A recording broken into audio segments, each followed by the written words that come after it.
Hola, ¿qué tal audiencia? Mi nombre es Artemio Salazar y soy el conductor del tren. Un día más les doy la bienvenida a este su programa, El Maquinista Historias de Terror. Así que prepárense un café, pónganse los audífonos y disfruten este relato.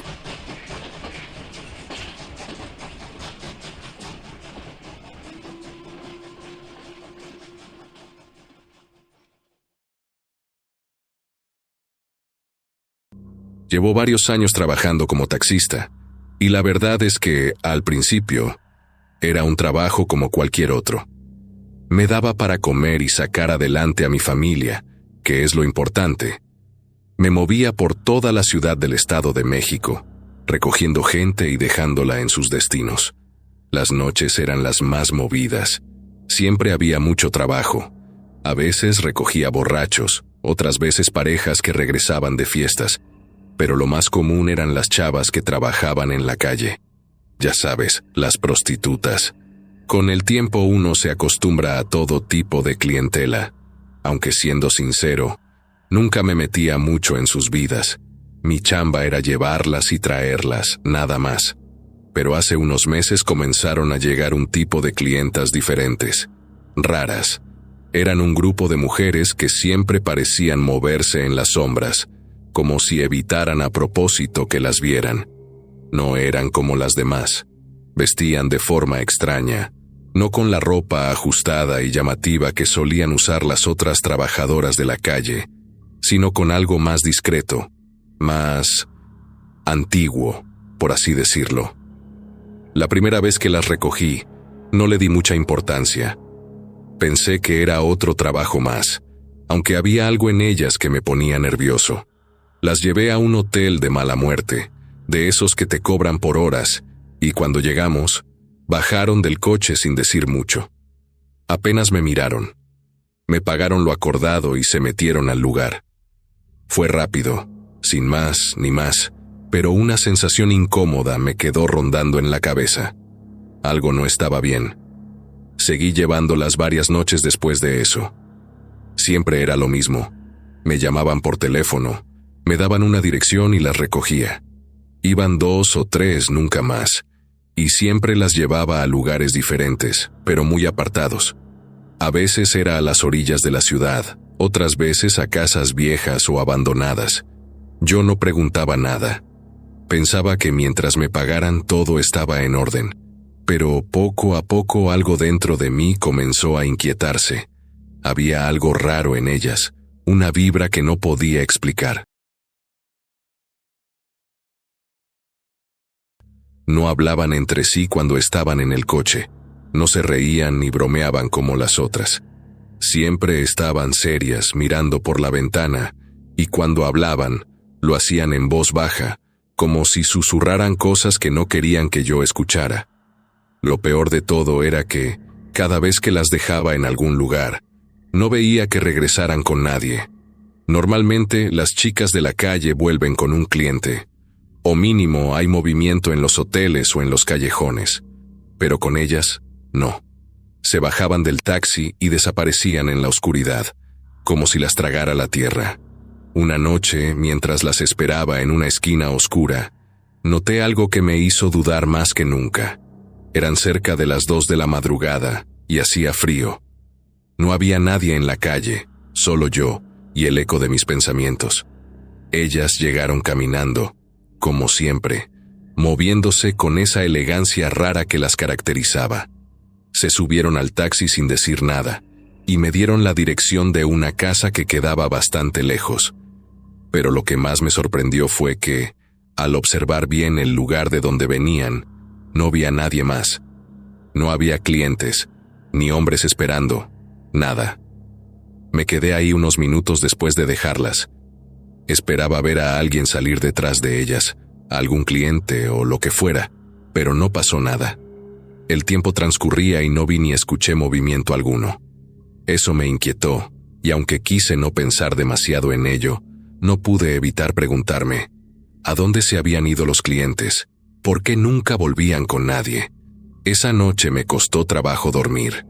Ese pensamiento seguía dando vueltas en mi cabeza. Traté de ignorarlo, de decirme a mí mismo que solo estaba siendo paranoico, que tal vez esos hombres salían por otra puerta o se iban a otro lugar. Pero la verdad es que esa sensación de incomodidad, de que algo no andaba bien, seguía creciendo dentro de mí. Poco después, empecé a darme cuenta de más cosas extrañas. Una vez, cuando iba manejando por una carretera oscura, una de ellas me pidió que apagara las luces del taxi al acercarnos a la casa donde las iba a dejar. Nunca me habían pedido eso, pero accedí sin preguntar mucho. Al llegar, vi algo que me puso los pelos de punta. La casa era vieja, con las ventanas rotas y el techo medio caído, pero en la puerta había algo que no me cuadraba. Un montón de velas negras, encendidas, formando un círculo en la entrada. No sé por qué, pero sentí un escalofrío en ese momento. Ellas bajaron del coche. Entraron a la casa sin mirarme, y las velas seguían ardiendo en la oscuridad, como si marcaran la entrada a un lugar que no debía ser pisado por nadie. Me quedé unos minutos más, sin saber qué hacer. El miedo me paralizaba. Todo dentro de mí me decía que me fuera, que no debía estar ahí, pero la curiosidad me ganó. Salí del taxi, me acerqué un poco y, de repente, escuché un grito desgarrador que venía desde adentro. No era un grito normal, era como si alguien estuviera sufriendo algo terrible. Me congelé en mi lugar, las piernas me temblaban y, por primera vez en mucho tiempo, sentí un verdadero terror. No esperé más. Me subí al taxi y salí de ahí lo más rápido que pude. Mi corazón latía a 1000 por hora. Esa noche no pude pegar ojo, pensando en qué había pasado en esa casa y en qué clase de cosas estaban haciendo esas mujeres. Desde ese momento, supe que algo oscuro, algo mucho más peligroso de lo que podía imaginar, estaba ocurriendo cada vez que las llevaba a esos lugares. Pero lo peor aún estaba por venir. Después de aquella noche en la que escuché ese grito horrible en la casa de las velas negras, las cosas cambiaron para mí. Ya no veía mi trabajo de la misma manera. Antes, manejar de noche por la ciudad era algo que hacía casi sin pensar. Pero después de lo que viví, cada vez que encendía el taxi para una de esas mujeres, sentía que me metía en algo que no debía.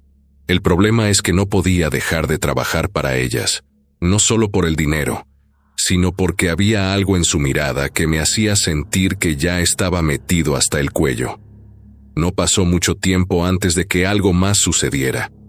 Un par de noches después, las mismas mujeres me llamaron para que las recogiera. Como siempre, me dieron una dirección en un lugar apartado. Esta vez era una zona en las afueras de la ciudad, cerca de un terreno baldío donde apenas había luz, y las casas estaban a medio construir. Llegué, como siempre, a la hora que me indicaron. Ahí estaban ellas, 3 en total, vestidas con esa ropa tan rara que ya me empezaba a dar mala espina. Subieron al taxi en silencio, como siempre. No dijeron ni una palabra, solo me dieron otra dirección, una casa que, según ellas, quedaba más allá del terreno baldío. Mientras manejaba, me di cuenta de que el camino no tenía salida. Llegamos a un punto en el que la carretera se volvía un sendero de tierra, y lo único que había alrededor eran terrenos vacíos y algunos árboles secos.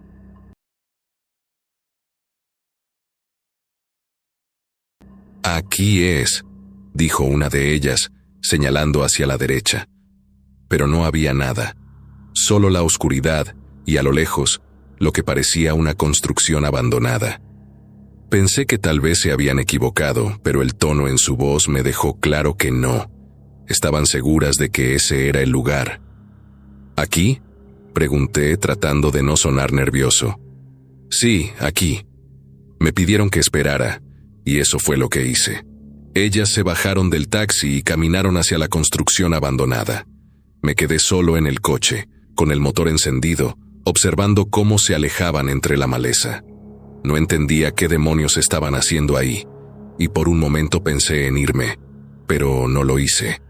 Algo dentro de mí quería saber qué pasaba, aunque sabía que nada bueno saldría de esto.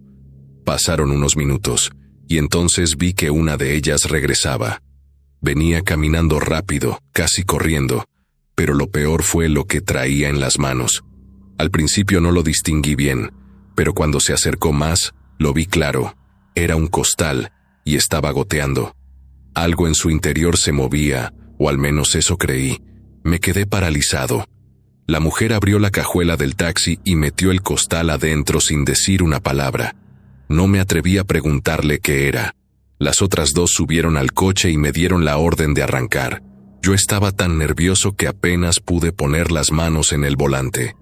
Sabía que había algo terriblemente mal en todo esto, pero las palabras no me salían. El sonido del motor era lo único que rompía el silencio mientras nos alejábamos de ese lugar maldito. Manejé sin decir nada, tratando de no pensar en lo que había en la cajuela. El aire dentro del taxi se sentía pesado, como si faltara el oxígeno, y yo apenas podía respirar.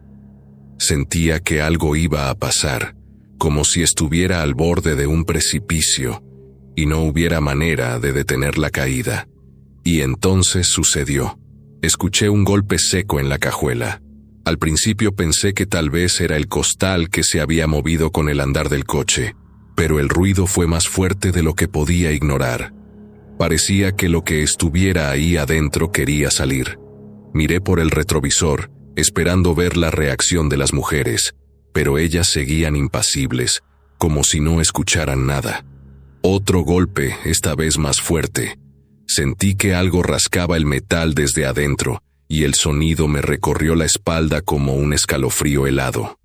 No aguanté más. Fui bajando la velocidad, con la intención de detenerme y revisar qué demonios estaba pasando. «No te detengas», dijo una de ellas, en un tono que no admitía discusión. «¿Qué traen ahí atrás?». Me atreví a preguntar, aunque sabía que la respuesta no me gustaría. «Nada que te importe», contestó la misma mujer, mirándome de una forma que me dejó claro que debía callarme. Pero el golpeteo continuaba, y para ese punto ya no era solo un ruido sordo. Era un forcejeo, como si algo estuviera luchando por salir de la cajuela. El terror me invadió por completo, cuando escuché un gemido bajo, casi un lamento, proveniente de lo que sea que estaba ahí dentro. No supe qué hacer. El sudor me corría por la frente, mis manos temblaban sobre el volante, y lo único que podía pensar era en lo que iba a hacer cuando llegáramos a la siguiente parada. Ese sonido me tenía agobiado. Lo que fuera que estaba en ese costal, no estaba muerto. En ese momento, ocurrió algo más macabro, como si el momento no fuera lo suficientemente horrible por sí mismo. Pasaron unos minutos mientras seguíamos viajando, todos en completo silencio. De repente, algo comenzó a golpear el vidrio de la portezuela de una de ellas. Era un piqueteo constante, y cuando miré por el espejo lateral, pude ver un ave que volaba a gran velocidad y picaba la ventana, como si quisiera atacar a una de las mujeres. Al ver esto, ellas miraron con asombro y estallaron en risas. Fue la primera vez que las había visto reír. Luego cuchichearon entre sí y abrieron la ventana. El ave entró al auto y trató de picar a una de ellas, pero, con una habilidad inquietante, ésta la sujetó del cuello. Para mi sorpresa, pude observar que se trataba de una paloma completamente blanca. Entonces, las mujeres rieron aún más. Una de ellas tomó al ave y, sin dudarlo, la decapitó de un mordisco, para luego, entre todas, beber la sangre que brotaba del pescuezo del animal. «A la madre», dije para mí mismo, mientras rezaba en mi mente. Seguimos avanzando por la carretera, cada vez más adentrados en terrenos que no conocía. Las luces del camino desaparecían poco a poco, y todo se volvía más oscuro, más silencioso. Yo estaba concentrado en el sonido de los golpes, que ahora parecían más desesperados. Sentía el peso de algo que estaba más allá de mi control. Intenté mantener la calma, aunque mi respiración ya estaba acelerada y el sudor me empapaba las manos. Después de un rato, Las mujeres me indicaron que tomara una desviación hacia un camino de tierra. Al principio pensé que era otro de esos lugares apartados a los que solían ir, pero esto era diferente. No había casas, ni luces, ni nada, solo monte y árboles que rodeaban un pequeño sendero. El coche brincaba con cada piedra, y el sonido en la cajuela se hacía más fuerte, más frenético. Finalmente, después de unos minutos avanzando por ese camino, una de las mujeres habló. Aquí es. Detuve el coche, no porque quisiera, sino porque ya no había a dónde más ir. El camino terminaba frente a lo que parecía una vieja bodega abandonada, o lo que quedaba de ella. Las paredes estaban llenas de grafitis, y el techo parecía que se caería en cualquier momento. Pero eso no era lo peor. Había una especie de altar improvisado en la entrada, con velas encendidas alrededor de una figura que no pude reconocer, pero que me dio una sensación extraña, como si solo con mirarla algo malo pudiera pasar. «Ayúdanos a sacar el costal», dijo la mujer que iba sentada en el asiento delantero, volteando hacia mí con una frialdad que me dejó helado. Yo no quería hacerlo. Todo en mí me decía que no me acercara a esa cajuela, pero ya estaba tan metido en esto que no podía dar marcha atrás. Con manos temblorosas, bajé del coche y caminé hacia la parte trasera. Sentía que el aire se volvía pesado, como si algo invisible estuviera oprimiéndome el pecho. Cuando abrí la cajuela, el olor fue lo primero que me golpeó. Era un hedor insoportable, como si algo se hubiera estado pudriendo ahí adentro, pero lo que vi dentro fue peor que cualquier olor. El costal, mal amarrado y cubierto de manchas oscuras, se movía.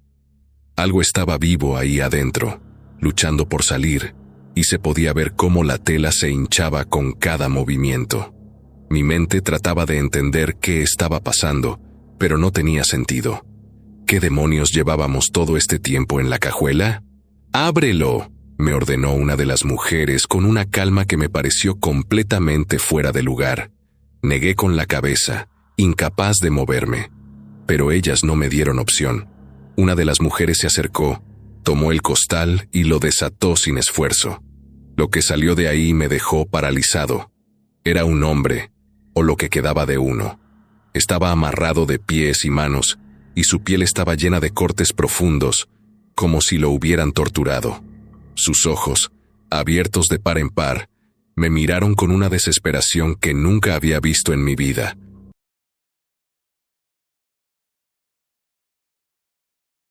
Trató de decir algo, pero no pudo.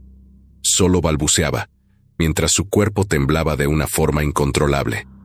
«Ayúdanos a cargarlo», dijo la mujer nuevamente, como si lo que estuviera diciendo fuera lo más normal del mundo.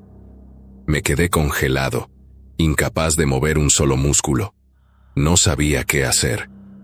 Las otras dos mujeres se acercaron, y sin esfuerzo, lo levantaron como si no pesara nada. Lo arrastraron hacia el altar que estaba frente a la bodega. El hombre comenzó a gritar, un grito ahogado, lleno de dolor, que resonaba en la quietud de la noche. Yo solo podía mirar, incapaz de hacer algo, mientras lo colocaban frente a la figura del altar. Las mujeres comenzaron a murmurar algo, una especie de canto que no entendí, pero que sonaba antiguo, oscuro. El hombre seguía temblando, y en sus ojos vi algo que no olvidaré jamás, el miedo más puro que había visto en mi vida. Y entonces, sin previo aviso, una de las mujeres sacó un cuchillo. Era un objeto largo y afilado que brillaba con la luz de las velas. Sin pensarlo dos veces, lo hundió en el pecho del hombre, cortando su carne como si fuera papel. El grito que salió de él me atravesó, y sentí que algo dentro de mí se rompía. No pude más. Me eché para atrás, tambaleándome hasta el coche, con las piernas temblándome como nunca antes. Quise arrancar y largarme, pero mis manos no me respondían. Solo podía quedarme ahí, mirando cómo ellas seguían con su ritual, mientras la vida del hombre se escapaba frente a mis ojos. Una de las mujeres, la que había hundido el cuchillo en el pecho del hombre, metió la mano dentro de la herida y con una precisión escalofriante sacó algo que parecía el corazón del tipo, aún latiendo débilmente. Mis ojos no podían creer lo que veía. Ella lo levantó como si fuera una especie de trofeo y lo mostró a las demás, que seguían con esos murmullos raros, como un rezo en un idioma que no entendía. Pero lo peor no fue eso. Lo peor fue cuando todas, una por una, comenzaron a devorar pedazos de ese corazón. No había rabia ni prisa en sus acciones, solo una calma perturbadora, como si lo hubieran hecho 1000 veces antes. Sentí que el estómago se me revolvía. Estaba a punto de vomitar, pero me aguanté. Sabía que si me dejaba vencer por el miedo o el asco, no saldría vivo de esa noche. En ese momento, pensé en mi familia, en mis hijos.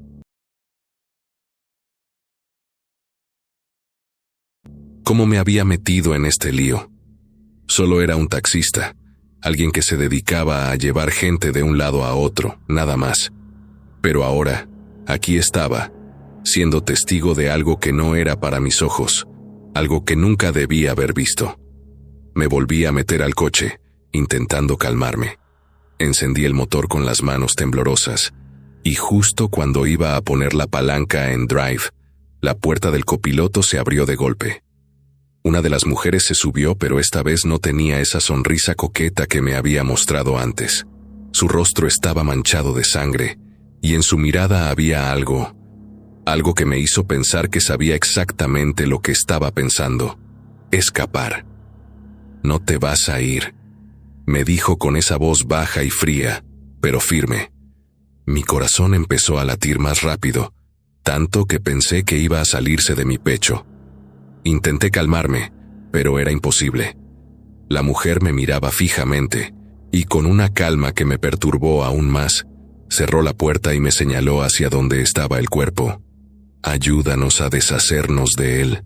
No podía creer lo que estaba pasando. ¿Ahora querían que yo fuera parte de ese horror? Mi mente gritaba que me negara, que me rehusara, pero sabía que, si lo hacía, ellas no dudarían en matarme. Ya no podía confiar en nadie. El miedo me había paralizado, pero más que el miedo, el hecho de que parecía no tener salida. Así que, en un estado de completa resignación, asentí con la cabeza. Bajé del coche, aún temblando, y caminé hacia el altar. Las otras 2 mujeres estaban terminando de limpiar el cadáver, como si fuera algo rutinario para ellas. Me sentí como un cobarde, pero sabía que, si no hacía lo que me pedían, yo sería el próximo en ese altar. Las mujeres empezaron a enrollar el cuerpo en una manta vieja y desgastada, mientras yo observaba desde la distancia, incapaz de acercarme. De repente, una de ellas sacó una bolsa de plástico negra del tamaño de un cuerpo, de esas que se usan en las morgues. El hombre que había estado con vida minutos antes, ahora era un simple bulto que no pesaba más que una carga cualquiera. Pero algo cambió en el ambiente. Cuando estaban a punto de meterlo en la bolsa, el cuerpo empezó a convulsionarse. Todas las mujeres dieron un paso atrás, y yo, sin pensar, también me alejé rápidamente. El bulto en la manta se movía, como si algo dentro intentara salir. No podía ser posible. El tipo estaba muerto, lo había visto con mis propios ojos.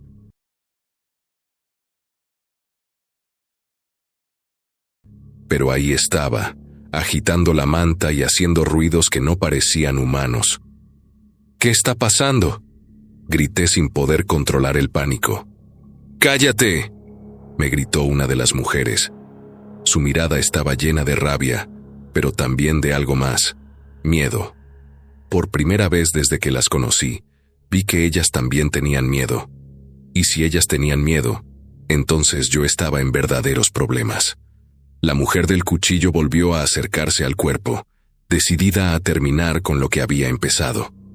Pero cuando estaba a punto de hundir el cuchillo de nuevo, el cuerpo se levantó. De un salto, el cadáver del hombre salió de la manta, pero no era él. Su rostro estaba deformado, y sus ojos, que antes reflejaban desesperación, ahora estaban vacíos, como si algo lo hubiera poseído.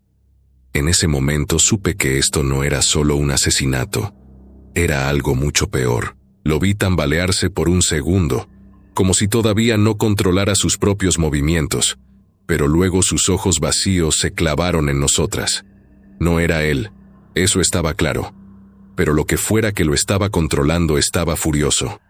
Las mujeres, que hasta ese momento parecían tener el control de todo, estaban paralizadas. Ninguna de ellas sabía qué hacer, ni siquiera la que siempre lideraba el grupo. El miedo las invadió, y eso me puso aún más nervioso. Si ellas no podían hacer nada, yo mucho menos. La líder intentó acercarse al tipo, sosteniendo el cuchillo en alto como si eso pudiera detenerlo, pero no fue suficiente. El hombre lanzó un rugido que me heló la sangre, y en un movimiento violento, la tomó por el cuello. La levantó del suelo como si no pesara nada, y la arrojó contra uno de los árboles cercanos. El sonido del golpe fue seco, brutal. Me di cuenta de que no había forma de que ella siguiera viva después de eso. Las otras dos mujeres intentaron correr, pero era inútil. Una cayó de rodillas, murmurando algo en ese lenguaje raro que usaban, pero lo que fuera que estaban invocando no llegó a tiempo. Sin pensarlo dos veces, me subí al coche. El instinto de supervivencia fue más fuerte que cualquier otra cosa. Arranqué el motor mientras mis manos temblaban, y justo cuando el tipo, o esa cosa, se volteó hacia mí, pisé el acelerador a fondo. No me importaba si estaba en el camino o no. Tenía que salir de ahí. El coche pasó a centímetros de él, pero no me detuve a ver si lo había golpeado o no. Solo quería poner la mayor distancia posible entre ese lugar y yo, con el corazón latiéndome en la garganta. Manejé sin rumbo por un rato. Las calles del Estado de México parecían más oscuras de lo normal esa noche, pero no me importaba. Estaba vivo, y eso era lo único que me importaba. Lo que vi esa noche no lo voy a olvidar nunca, y para serles franco, me dio mucho trabajo contarlo, pues, ¿quién me creería? Sería el loco de la ciudad, y eso era lo último que necesitaba. Llegué a casa al amanecer, sudando frío y con las manos aún temblando. Me senté en el borde de la cama, mirando al vacío, tratando de procesar lo que había pasado. No sé si esas mujeres eran brujas o algo peor, pero lo que sí sé es que esa noche me metí en algo que no debía haber visto. Y aunque sobreviví, vivo con el temor de que esa cosa venga por mí.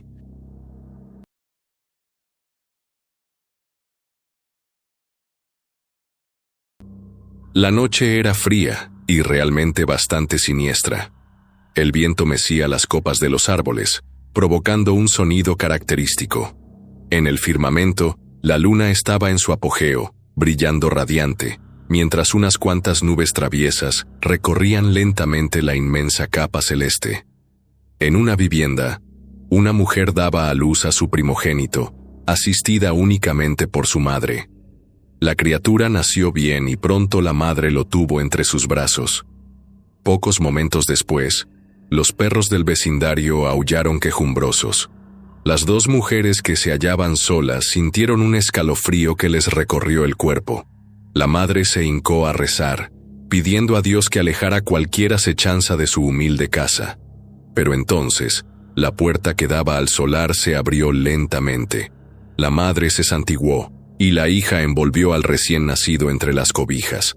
De pronto, entró a la sala una mujer con el cuerpo desnudo y de larga cabellera negra. «Entréguenme al niño», dijo amenazante. Pero la anciana, tomando un rosario, se lo impuso y le gritó: «Aléjate de esta casa en el nombre de Cristo». La bruja dio un grito mostrando sus afilados dientes. Seguidamente se lanzó sobre la mujer. Esta cayó derribada por la intrusa, quien rápidamente se dirigió a la cama de la recién parida. Tomó a la criatura, que se hallaba envuelta entre las sábanas, y luego escapó con el niño, saliendo por una ventana. La madre, convaleciente, poco pudo hacer para evitar el rapto de su hijo. Y, entre llantos angustiosos, Se quedó junto a la ventana mientras las nubes en el cielo cubrían la luz de la luna, dejando todo en penumbras.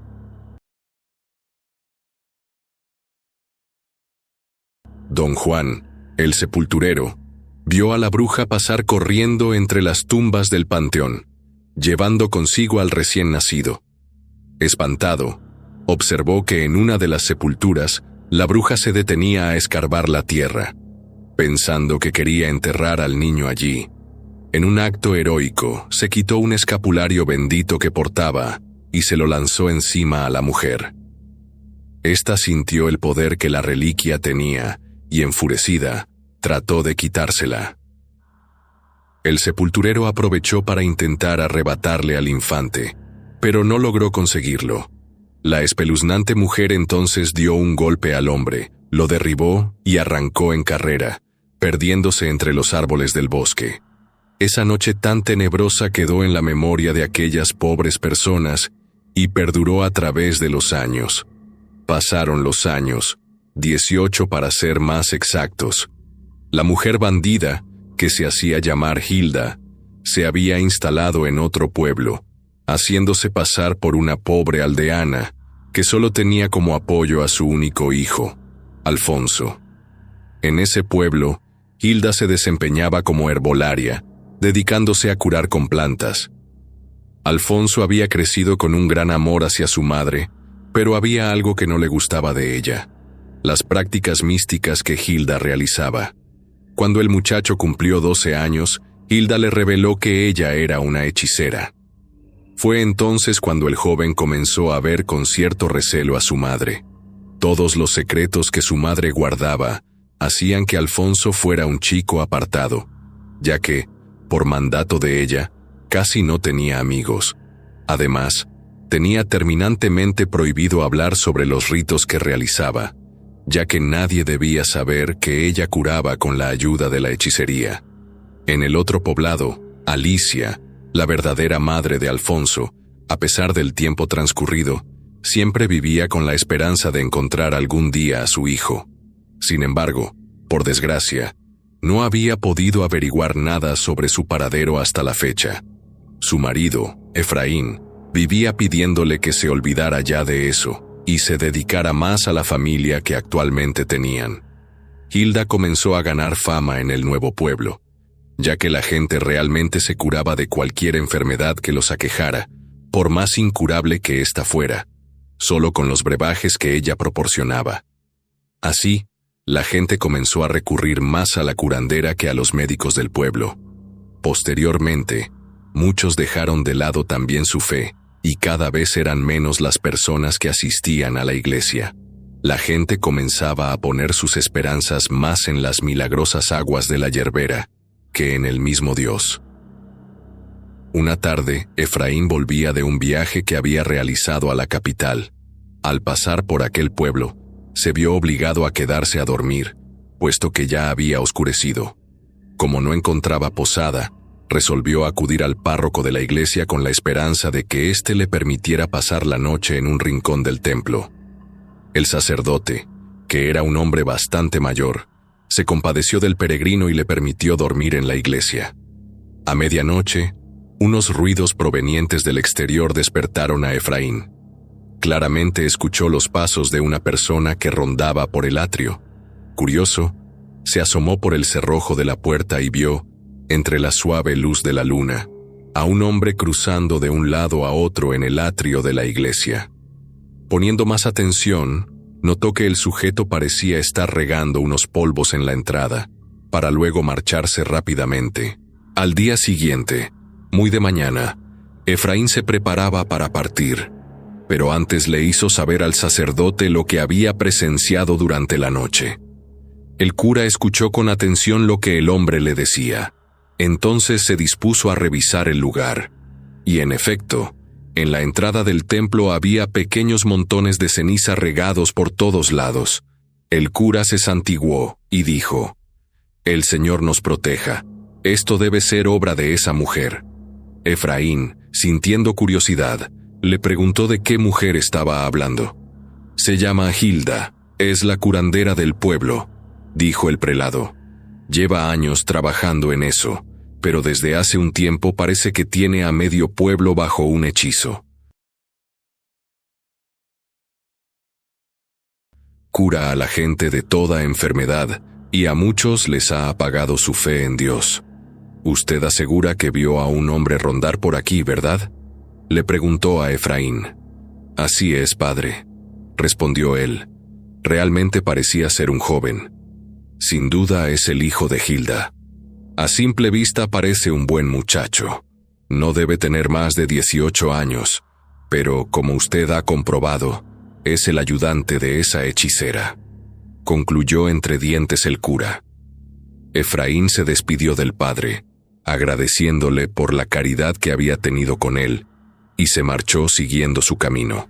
Tan pronto llegó a su casa, buscó a Alicia y le dijo: «Mujer, te traigo noticias. Anoche tuve que buscar posada en la parroquia de San Lázaro, y, mientras dormía, me despertó un ruido.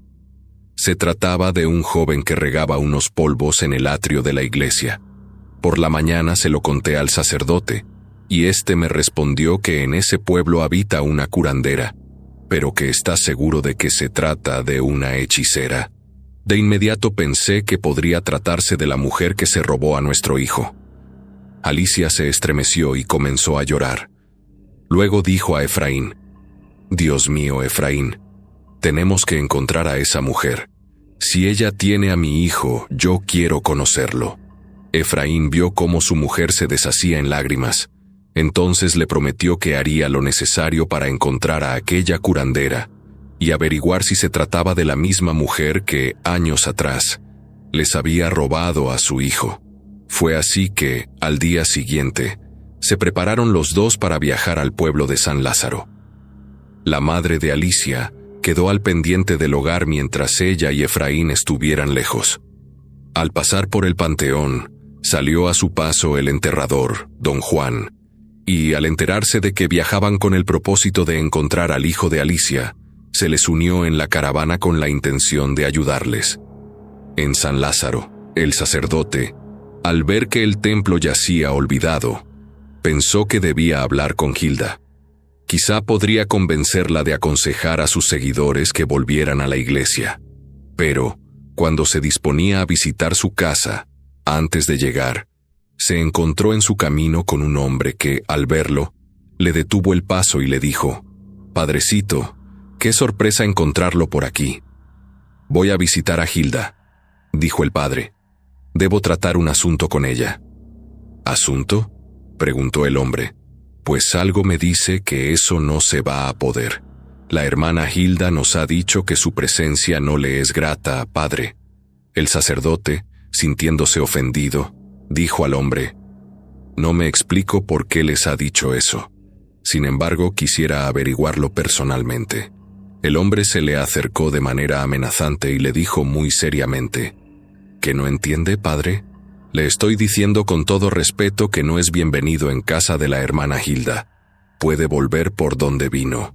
El padre comprendió que aquel hombre no iba a dejarlo avanzar. Entonces no insistió más y regresó a la parroquia.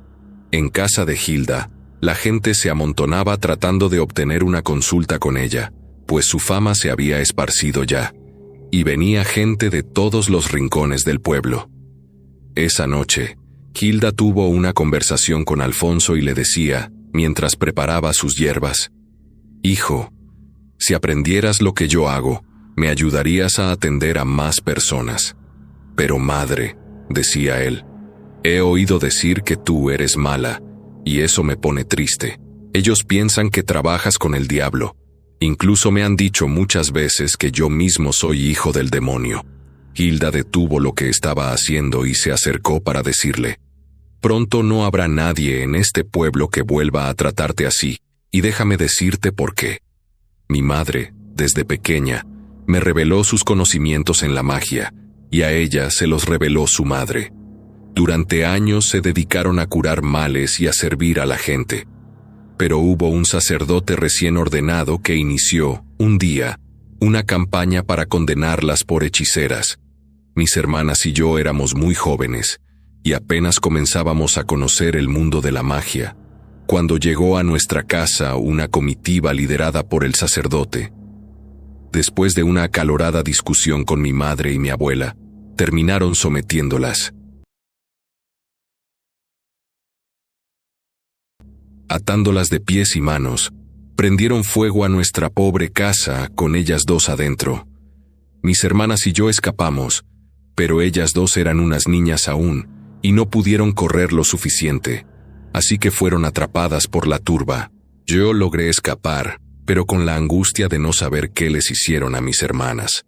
Luego huí de ese pueblo y juré que vengaría la desaparición de mi familia. Y tú, hijo mío, vas a ayudarme con eso. Alfonso vio en los ojos de Hilda mucho dolor. Sin embargo, preguntó: ¿por qué me cuentas esto hasta ahora?, preguntó Alfonso. Porque ha llegado el momento de mi venganza, respondió Hilda. Ha llegado el momento de convertir a este pueblo en un lugar donde todo aquel que practique la magia, la hechicería o cualquier arte esotérica pueda vivir sin miedo a ser condenado por nadie. Para eso, haré que el cura desaparezca de aquí para siempre. Luego me encargaré del alcalde y de la guardia municipal. A ellos también los echaré. Así yo seré quien mande en este lugar. Yo pondré las reglas y se hará lo que yo diga. Pero la gente debe estar de mi lado. Es necesario que ellos me secunden. Solo así podré derrocar a los que se dicen ser la autoridad y podré reivindicar el nombre de mi familia. Y bueno, eso ya está hecho. Cada uno de los que han pasado por este local pronto obedecerá todo lo que yo les ordene, dijo Hilda con los ojos vidriosos. Alfonso veía el dolor y la rabia que su madre expresaba al decir aquellas palabras. Sin embargo, en él había más preguntas que respuestas. Entiendo tu dolor, mamá, pero lo que no entiendo es cómo, después de ayudar a tanta gente, ahora quieras utilizarlos para tus planes. ¿Por qué este pueblo que no te debe nada? ¿Por qué esta gente? Pienso que no es lo correcto, le dijo. ¿Y qué es lo correcto?, le gritó Hilda exaltada. Que un buen día un cura decida quemar a una familia es lo correcto. Estoy segura de que esa gente allá afuera no pensaría dos veces en aniquilarnos a ambos si el cura se los pidiera. Y escucha esto, hijo, no pienso quedarme de brazos cruzados esperando que algo así ocurra, ni aquí ni en ningún otro pueblo. Y tú deberías pensar lo mismo. ¿O es que acaso no me amas? Claro que te amo, contestó Alfonso bajando la mirada. Luego se hizo un silencio. Sé que no será fácil, pero al final todo valdrá la pena. Ya lo verás, dijo Hilda. Pronto este sitio será reconocido como el pueblo donde los brujos podrán vivir en paz, y nadie se interpondrá en ese ideal que he venido ansiando por tantos años. Después de esa intensa conversación, Hilda llevó a Alfonso al gallinero. Sacando un gallo de los que había ahí, lo colocó dentro de un círculo que dibujó en el suelo. Luego, dirigiéndose a él, le dijo: sé que pronto nos tendremos que enfrentar a algunos fanáticos religiosos que quieran interferir en mis planes. Por eso voy a hacerme de las armas necesarias para defendernos de cualquier ataque. Entonces sacó un cuarzo en forma de obelisco y, sosteniéndolo sobre el animal, comenzó a recitar la siguiente oración: Marta, Marta, a la mala digo, que no a la santa, a la que por los aires anda y que por el suelo se arrastra, a la que se encadenó y por ella nuestro padre Adán pecó, y todos pecamos y la condena arrastramos, al diablo del rastro, al que suelta al preso y acompaña al ahorcado. Yo te conjuro, por el tizón y por el carbón, y por cuantos diablos con él son, que con el poder del rayo que encierra este obelisco, conjures a este gallo y me entregues un basilisco. El animal comenzó a mostrarse agitado, queriendo escapar, pero por más que lo intentaba, no podía abandonar el círculo. Luego, entre cacareos angustiosos, increíblemente puso un huevo y murió. Alfonso se mostró sorprendido, pero entonces Hilda le dijo rápidamente: busca un pañuelo blanco y recoge el huevo. Él hizo lo que su madre le pidió. Luego ella le ordenó colocar el huevo cerca de la hornilla para que se calentara. Al momento, el huevo comenzó a romperse, y de él emergió un animal mitad lagarto y mitad gallo.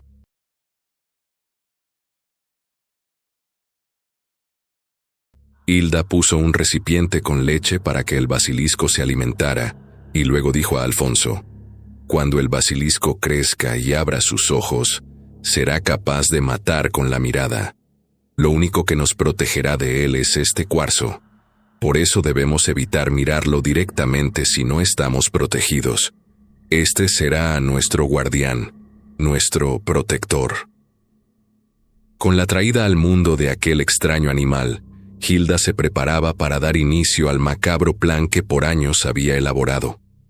Al día siguiente, el sacerdote celebraba la misa, acompañado apenas por algunos ancianos.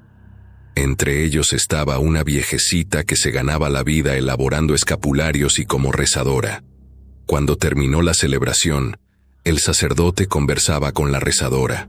En eso, asomaron en la puerta de la iglesia Efraín, Alicia y don Juan, preguntando por el sacerdote.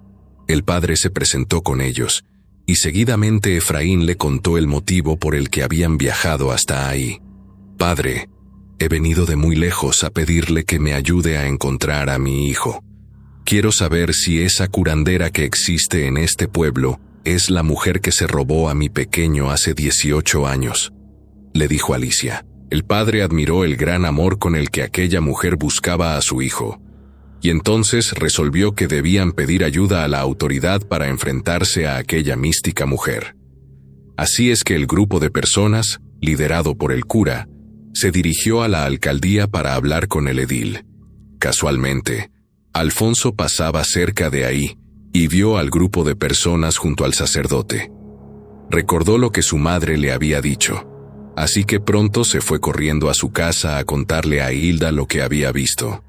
Cuando el sacerdote y los demás llegaron ante el alcalde, le explicaron el motivo de su visita y le pidieron, por favor, que mandara investigar a Hilda para descubrir si se trataba de una verdadera hechicera. El alcalde se mostró escéptico, aunque se consideraba un hombre de fe, y les informó que, según las leyes del ayuntamiento, el testimonio de ellos no era suficiente para acusar de ningún delito a la mujer. El sacerdote entonces dijo: «Señor alcalde, esta mujer está ganando adeptos. Son gente que incluso llegó a amenazarme para que no me acercara a su casa, y podría asegurar sin temor a equivocarme que son capaces de formar una sedición si ella así se los llegase a ordenar». El alcalde, tras escuchar al cura, se ofreció a enviar al comisario a entrevistar a la mujer, pero le advirtió que, si no encontraba razón alguna para acusarla, le haría una amonestación a él por calumnia. Esa misma tarde, el comisario y un policía se encaminaron a la casa de Hilda. Al llegar, encontraron una fila de gente esperando afuera. El comisario les pidió que lo dejaran pasar, y la gente se apartó, aunque no le quitaban la vista de encima. El agente llamó a la puerta y fue atendido por Alfonso. El joven no pudo evitar ponerse nervioso ante el comisario, y tras una breve explicación del motivo de su presencia, dejó pasar al hombre. El comisario entró y analizó detenidamente el lugar. Había una gran variedad de plantas, frascos con distintos contenidos, cadenas hechas con huesos que parecían ser de pollo, y un altar con muchas estampas. «¿Qué se le ofrece?», preguntó Hilda. «Traigo una orden para inspeccionar este negocio», dijo el comisario. «Puede revisar lo que quiera», respondió ella. El comisario revisó todo el lugar, pero no encontró más que artículos que, para él, eran simples amuletos. «Me permiten, pasaré al patio interior», dijo el comisario. Alfonso se escandalizó y respondió: «Perdón, comisario, esa zona es privada». «¿Acaso esconde algo ahí?», preguntó el hombre. «Déjalo pasar, hijo», exclamó Hilda. El comisario entró, y apenas había dado unos pasos cuando se encontró con el basilisco, que para entonces ya medía más de 1,5 metros.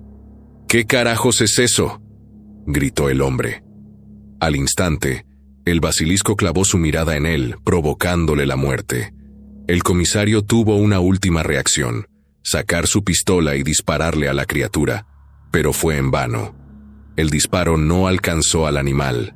Tras el disparo, afuera se armó un revuelo, y el policía que esperaba al comisario entró para averiguar lo que había pasado con él.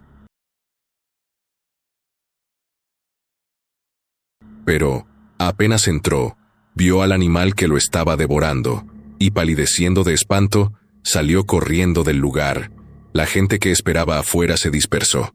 Entonces Hilda salió, fingiendo estar asustada, y les dijo: «Pónganse a salvo, este hombre quiere matarlos a todos». Las personas, atemorizadas, huyeron a sus casas, sin darse cuenta de lo que realmente había pasado adentro.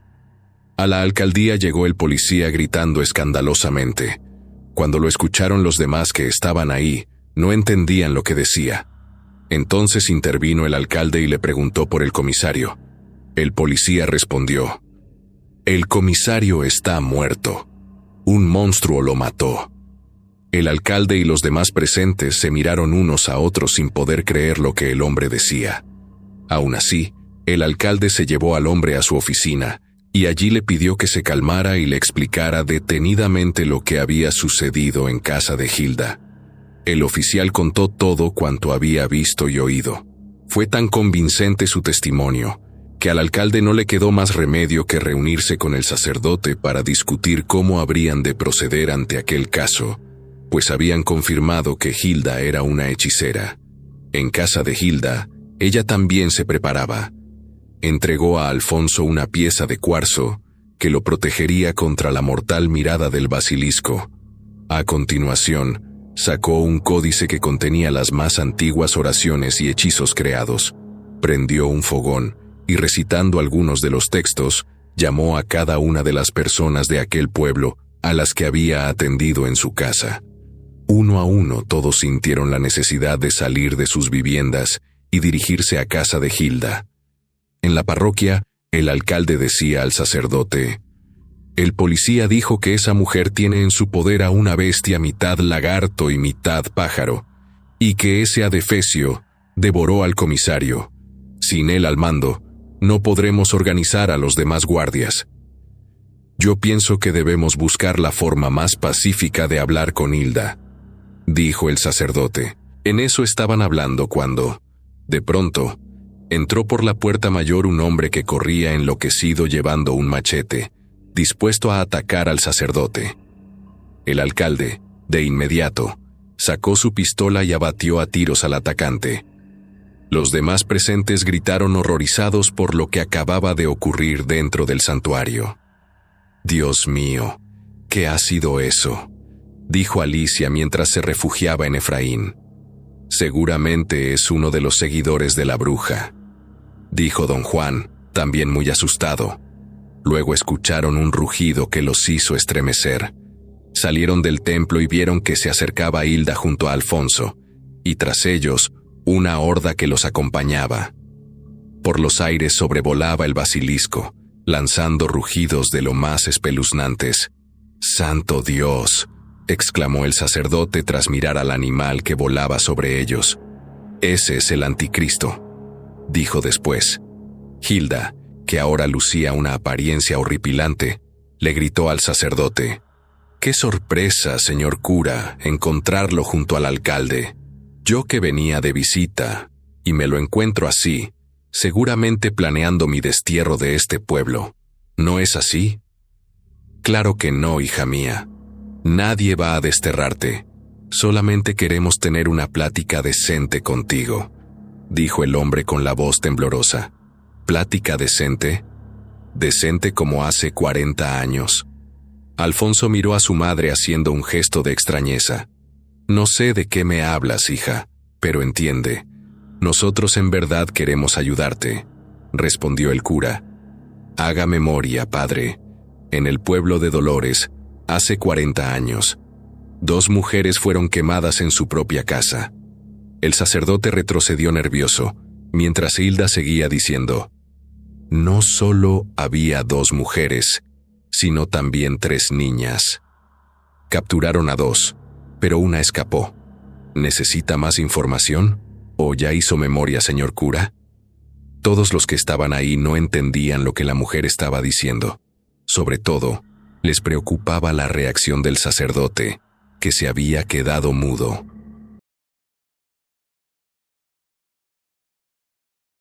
«Padre, ¿de qué está hablando esta mujer?», preguntó el alcalde. Pero antes de que el padre pudiera decir algo, Hilda avanzó con la turba detrás mientras decía: «Es su turno de huir como una rata, padre. O tal vez, si tiene un poco de dignidad, podría elegir morir calcinado dentro de esta iglesia». Al mirar que se acercaban aquellas personas de forma amenazante, don Juan gritó a Efraín: «Rápido, entremos y cerremos las puertas». El basilisco se dejó caer sobre el atrio y, lanzándole una mirada al alcalde, lo hizo caer al suelo sin vida. Entonces, rápidamente, Efraín y don Juan cerraron las puertas de la iglesia y les pusieron un palo que servía de tranca. Todas las puertas fueron cerradas, resguardando a los que estaban dentro del templo.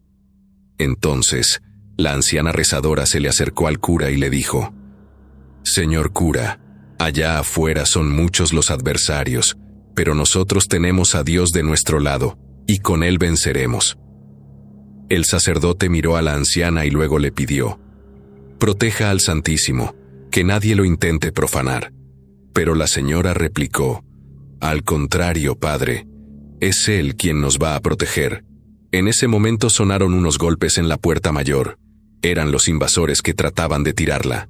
Alicia, entonces, dijo llorando a Efraín: «Dios mío, esta es la mujer que se metió a nuestra casa. Para nada olvido su rostro, y ese muchacho que caminaba a su lado es nuestro hijo. Mi corazón me lo dice». La turba enfurecida se colaba por todos lados intentando ingresar al templo.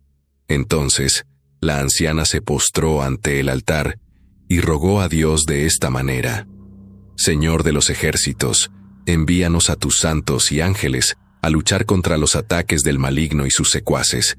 Te ruego, te imploro que mandes a tus santos, San Sebastián, patrono de los soldados, a San Martín, valiente caballero, y a Santa Juana de Arco, doncella y guerrera de Francia. Defiéndenos con ellos de esta turba enardecida». Mientras la señora oraba, don Juan observó el escapulario que portaba en su cuello. Entonces recordó que la bruja había cedido ante el poder de la reliquia cuando se la impuso por primera vez en el cementerio. «Padre», dijo don Juan, «el escapulario detendrá a la bruja. Debemos colocárselo». Efraín entonces dijo: «¿Cómo podríamos hacer eso? Los guardianes de esa mujer no dejarán que nos acerquemos». Mientras tanto, los invasores intentaban entrar al templo a través de los altos vitrales. De pronto, en la lejanía, aparecieron 3 jinetes, 2 hombres y una mujer, vestidos con armaduras. La mujer levantaba un estandarte con los nombres de Jesús y María. El segundo portaba una espada, y el último, un arco y una saeta. Los 3 jinetes se enfrentaron a la turba en una impetuosa batalla. Cuando Hilda advirtió la presencia de los caballeros y la doncella, les ordenó a sus discípulos atacar sin piedad. Lo mismo hizo con el basilisco que, con ferocidad, se lanzó contra los adversarios. Dentro del templo, los ocupantes escucharon el feroz combate que se desarrollaba afuera. Entonces dijo don Juan: «Voy a subir a la torre del campanario y llevaré conmigo el escapulario». «Yo voy con usted», dijo Efraín, y subieron los 2 a la torre. Desde ahí observaron el enfrentamiento que se libraba entre los jinetes y los injuriosos. Sin embargo, se dieron cuenta de que las personas que los jinetes atacaban no resultaban heridas. Más bien, salían de su estado de encantamiento y huían desconcertados. La doncella alzaba su estandarte sobre la turba, y con esto, los hacía salir de su embrujo. El que llevaba las flechas cada vez que disparaba a alguien, hacía que las heridas se reflejaran en su propio cuerpo, y el otro luchaba con su espada, pero no hería a nadie. ¿Quiénes serán aquellos valientes soldados?, fue la pregunta que se hicieron unánimes don Juan y Efraín. El sacerdote, al que la conciencia le recriminaba que todo aquello era culpa suya, dirigiéndose a Alicia, Le encomendó cuidar la custodia del Santísimo y la mandó hacia el altar, pidiéndole que no se apartara de ahí. Luego, dirigiéndose a la puerta, como pudo, la abrió. En ese momento, el basilisco alzó el vuelo e ingresó al templo por encima del Padre, con la intención de destruir el sagrario. Pero apenas entró, la anciana, valientemente, corrió al altar y, abriendo la puerta del sagrario, hizo que el basilisco se viera reflejado en el latón.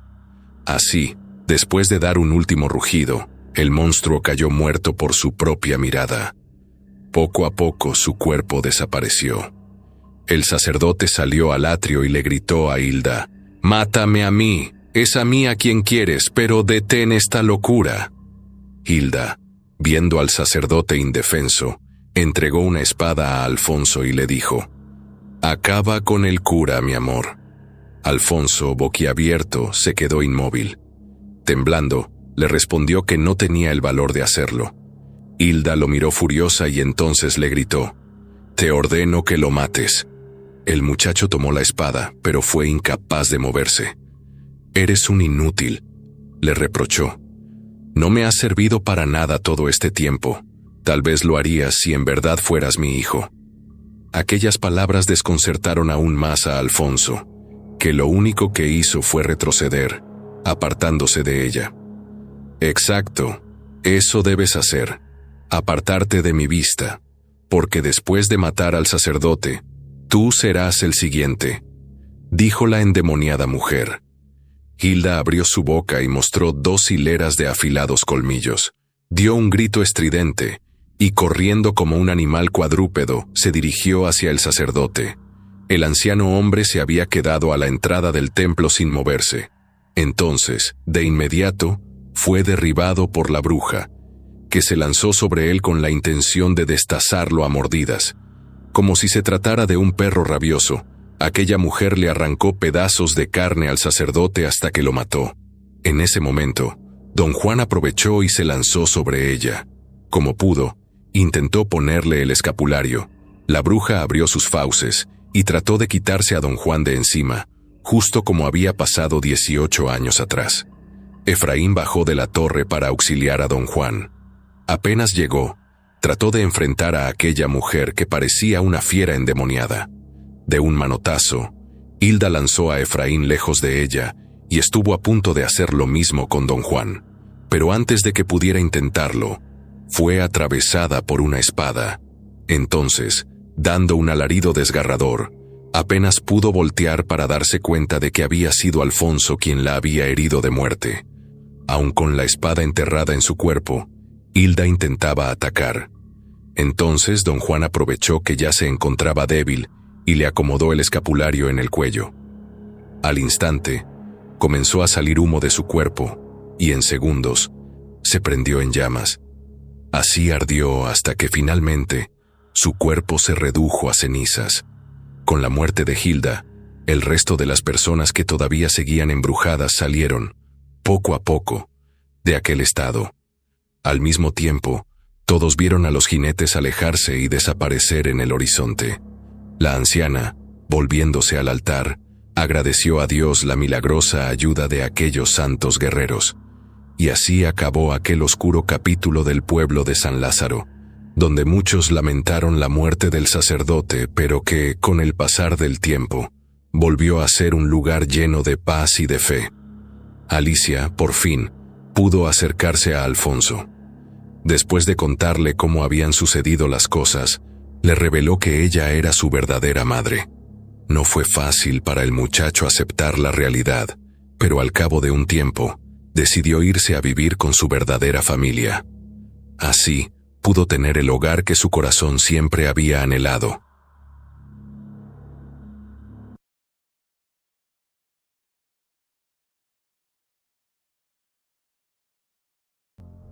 Mira, esta historia que te voy a contar pasó hace ya algunos años, en un pueblito chiquito allá en lo más escondido de la sierra.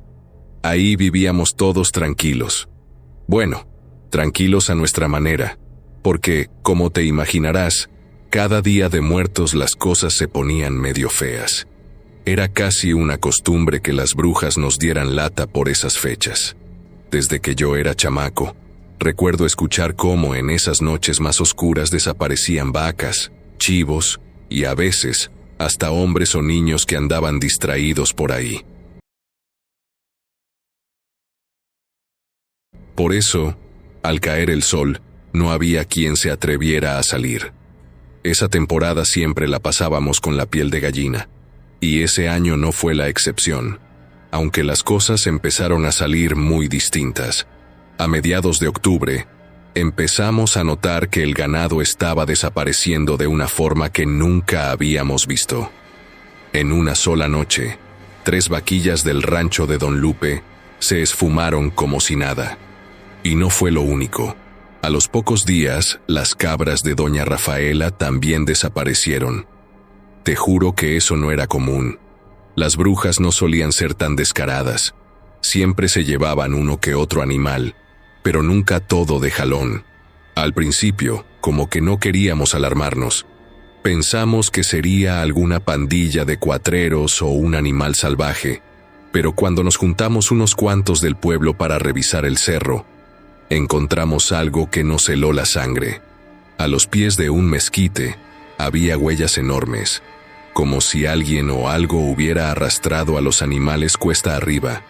Y eso ya no nos gustó nada. Las huellas iban dejando rastros de sangre y hasta pedazos de piel pegados en las ramas, como si las bestias hubieran sido jaloneadas a la fuerza. La mera verdad, yo nunca había visto algo así en mis años en el rancho. Esa misma noche, ya de regreso, Don Lupe nos reunió en su casa y, con voz baja, nos dijo que eso no era obra de ladrones ni de lobos, sino de algo peor. Esas no son huellas de animal, compadres, son huellas de bruja, dijo, y el silencio se hizo pesado, como cuando anuncian la muerte de alguien en el pueblo. Desde ese momento, nos vino el miedo a todos, y cada uno se fue a su casa cerrando puertas y ventanas, rezando en sus adentros. La cosa no mejoró en los días siguientes. Los hombres del campo decían escuchar risas en la noche, susurros que venían del monte, y sombras que parecían cruzar los cerros a la velocidad del rayo. Ya ni las luces del pueblo daban consuelo, y hasta el perro más bravo andaba con el rabo entre las patas. Una tarde, Doña Rafaela llegó al mercado temblando y diciendo que había visto a una mujer parada en la orilla del monte, nomás mirándola, con los ojos bien abiertos y el rostro pálido, como si fuera una estatua. No se movía, Saturnino, me dijo entre susurros, no respiraba, y tenía una sonrisa que no era de este mundo. Te juro que hasta los más valientes se persignaron cuando la escucharon decir eso. El miedo estaba en cada rincón del pueblo, y esa noche, cuando ya todos estábamos encerrados en nuestras casas, escuché algo que me puso la piel helada. Un grito. No era un grito normal, era un grito de terror, de esos que se te clavan en el alma y te dejan sin respiración. Parecía venir de lo profundo del monte, pero se escuchaba como si estuviera justo en la puerta de mi casa. Me asomé por la ventana, y en la distancia, en lo alto del cerro, vi una sombra enorme, una figura que parecía una mujer de manto blanco, con los brazos extendidos como si buscara a alguien o a algo, y ahí supe que esto era solo el principio de algo mucho, pero mucho más oscuro. Al día siguiente, este hecho se mencionaba por toda la plaza, pues no hubo alma en el pueblo que no escuchara ese grito en la noche que te conté. Hasta los niños andaban callados y asustados, y eso ya es decir mucho. Esa tarde, después de esos rumores de que una mujer extraña andaba en el monte, yo no pude quedarme con los brazos cruzados. Con unos compadres, nos aventuramos a revisar la zona, pero claro, no sin antes persignarnos y cargar la escopeta. Íbamos por el sendero que lleva al cerro, tratando de no hacer mucho ruido cuando, de repente, Don Lupe, que iba con nosotros, nos hizo una seña para que nos paráramos. Nos señaló con la mano hacia un árbol grande. Y ahí estaba, la misma figura de la que nos habían hablado. A lo lejos, se veía una mujer alta, vestida con un manto blanco, pero había algo raro en su aspecto. No se movía, y te lo juro, no parecía ni viva ni muerta. Solo estaba parada ahí, como si nos estuviera esperando. Nos quedamos todos callados, viendo cómo esa cosa apenas se balanceaba con el viento. Nos sudaban las manos, pero nadie se atrevía a decir nada. Era como si el solo hecho de verla te quitara el aliento. Y, te lo digo, no era de este mundo. Nos acercamos unos pasos, temblando y apretando el arma. Y entonces pasó algo que no olvidaré mientras viva. Esa mujer abrió la boca, y de su interior salió un lamento, un sonido tan triste y profundo que te llenaba el pecho de un terror que no tiene nombre. Nos helamos al escuchar ese lamento, y fue cuando notamos que algo más estaba pasando.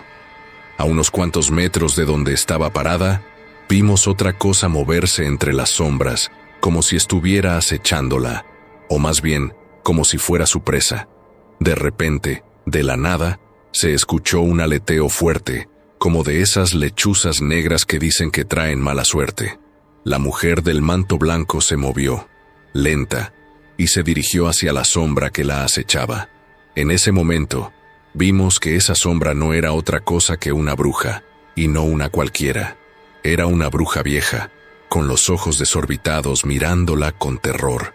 La bruja intentó echarse a volar, pero la mujer la agarró con una fuerza que ni un hombre tiene. Nos quedamos pasmados, viendo cómo la mujer la inmovilizaba. La bruja pataleaba y chillaba como un animal acorralado. Nadie se atrevía a moverse, ni a respirar, y menos a intervenir. Y fue entonces que la mujer hizo algo que nos heló los huesos. Abrió su boca de una forma imposible, como si se le desfigurara el rostro, y se lanzó directo al cuello de la bruja. Empezó a devorarla, se los juro, como si fuera una serpiente tragándose un conejo. Yo sentí que el corazón se me salía del pecho. No podía creer lo que estaba viendo. Esa mujer, esa cosa, se la estaba comiendo, arrancándole pedazos como si fuera un animal salvaje, mientras la bruja chillaba y se retorcía. Nos quedamos ahí, petrificados, sin poder mover un dedo. Cuando la mujer terminó, tiró lo que sobró del cuerpo de la bruja como si fuera basura, y volteó a vernos, sus ojos oscuros como la noche. Nos quedamos paralizados, esperando lo peor, pero ella solo nos miró por unos segundos, y luego se desvaneció en la oscuridad del monte, como si nunca hubiera estado ahí. Después de aquella noche, donde vimos cómo esa mujer se comía a la bruja, te confieso que ninguno de nosotros volvió a ser el mismo. Ya ni el sol de la mañana nos daba alivio, y el ambiente en el pueblo se sentía pesado, como si el miedo estuviera pegado en el aire. Nadie quería hablar de lo que vimos, y tampoco podíamos fingir que no pasó. Hasta los animales parecían asustados, como si también ellos supieran que algo andaba mal. Pero lo peor fue cuando, unos días después, doña Rafaela nos vino a buscar con el rostro desencajado. Apenas si podía hablar. Estaba temblando. Nos contó que su hermana Ramona, que vivía en un rancho allá por el cerro, no había vuelto a aparecer. Ramona también tenía fama de andar en cosas oscuras, y muchos sospechaban que era de las que andaban volando en las noches. A veces, la gente del pueblo la veía murmurando sola, haciendo señales al viento, y no había quien quisiera cruzarse con ella en plena oscuridad. Nos organizamos porque, aunque fuera bruja, Ramona seguía siendo hermana de doña Rafaela, y nadie merecía desaparecer así nomás. Armamos un grupo para ir a buscarla en el monte. Éramos 5, cada quien con un machete y un farol, y nos dirigimos al rancho de Ramona. Al llegar, lo primero que notamos fue que todo estaba en silencio, un silencio tan raro que hasta se sentía como si el viento se hubiera detenido. La puerta de su casa estaba entreabierta, y el aire que salía de adentro estaba pesado, como si llevara el olor de la muerte. Entramos despacio, iluminando el camino con los faroles. Todo estaba patas arriba, como si hubiera pasado un huracán por dentro. Encontramos cosas extrañas, frascos con hierbas, amuletos, y en el piso, una marca rara hecha con polvo blanco, como si alguien hubiera dibujado símbolos extraños. Pero no había ni rastro de Ramona. Seguimos buscando en los alrededores, y fue entonces que notamos un camino de tierra suelta, como si algo hubiera sido arrastrado desde la puerta de la casa hasta la entrada del monte. Seguimos esas huellas, con el corazón en la garganta y sin saber que nos íbamos a encontrar. Caminamos un buen rato hasta que llegamos a una quebrada, y ahí, en medio de unos matorrales, encontramos algo que nos heló hasta los huesos. Un rebozo rojo, uno que todos sabíamos que era de Ramona. Estaba rasgado y lleno de tierra, como si hubiera habido una pelea. Y, en el suelo, había marcas de manos y pies, como si alguien hubiera tratado de luchar por su vida. En ese momento, escuchamos un ruido que nos dejó petrificados. Era el mismo lamento que habíamos escuchado días atrás, ese sonido que te hacía sentir que algo estaba mal, muy mal. Volteamos hacia el cerro y, entre las sombras, vimos a la misma mujer de blanco, parada, observándonos. Nos quedamos sin aliento. Todos sentimos el mismo miedo clavado en el pecho, pero nadie se movió. La mujer nos miraba como si estuviera juzgándonos, como si supiera cosas de nosotros que ni nosotros mismos queríamos recordar. Poco a poco, se fue acercando. No caminaba como una persona normal, sino que parecía deslizarse, y en cada paso, el aire se hacía más frío. Mis compadres, todos hombres curtidos, estaban temblando como niños, y fue ahí que vi cómo de su boca empezaba a salir algo extraño, una especie de humo negro que se iba extendiendo por el aire. De repente, sentimos que algo nos jalaba, como si fuera una fuerza invisible que nos empujaba hacia atrás. Uno de mis amigos, Pedro, no aguantó más y echó a correr, pero cuando apenas dio unos pasos, la mujer lo miró fijo y él cayó de rodillas, como si le hubieran quitado toda la fuerza. Ahí me di cuenta de que esa mujer no era cualquier aparición, sino algo mucho peor, algo que ni el mismo diablo se atrevería a enfrentar. Nosotros, los pocos que quedamos ahí, sabíamos que nuestra única opción era correr. Salimos de ahí sin mirar atrás, dejando a Pedro en el suelo, porque el miedo era más fuerte que cualquier amistad. Al llegar al pueblo nos encerramos en nuestras casas, sin decir una palabra de lo que habíamos visto. Esa mujer, o lo que fuera, no solo venía por las brujas, venía a sembrar el miedo en todos nosotros, y nos dimos cuenta de que ya no había manera de detenerla. Después de aquella noche, la cosa no mejoró. Al contrario, parecía que el miedo crecía como una mala hierba. Pedro regresó por la mañana, pero nunca volvió a ser el mismo. Se veía ausente, quedó diferente, como si su cuerpo no tuviera alma. La gente en el pueblo no hablaba de otra cosa, y ya nadie dudaba que esa mujer andaba en busca de algo más. Hasta los más escépticos, los que antes decían que eran historias de viejas, empezaron a cerrar sus puertas antes de que oscureciera. Nadie quería encontrarse con esa cosa, y como siempre pasa en los pueblos, no faltaron los rumores. Una tarde, don Marcial, el más anciano del pueblo, se reunió con varios de nosotros en la plaza. Nos dijo que sabía algo que venía de sus años de juventud. Nos contó que su abuela solía hablarle de un espíritu que aparecía cada tanto en estos rumbos. Una mujer que, según decían, cazaba a las brujas y las castigaba como nadie. La llamaban la justiciera del monte. Pero había algo extraño, porque no era una justiciera en el sentido en que uno lo piensa. No venía a hacer el bien, sino a cobrar un tipo de deuda. No se conformaba con solo ahuyentar a las brujas, las encontraba, las cazaba y se las devoraba. Ese nombre, la justiciera del monte, hizo que a todos se nos enchinara la piel.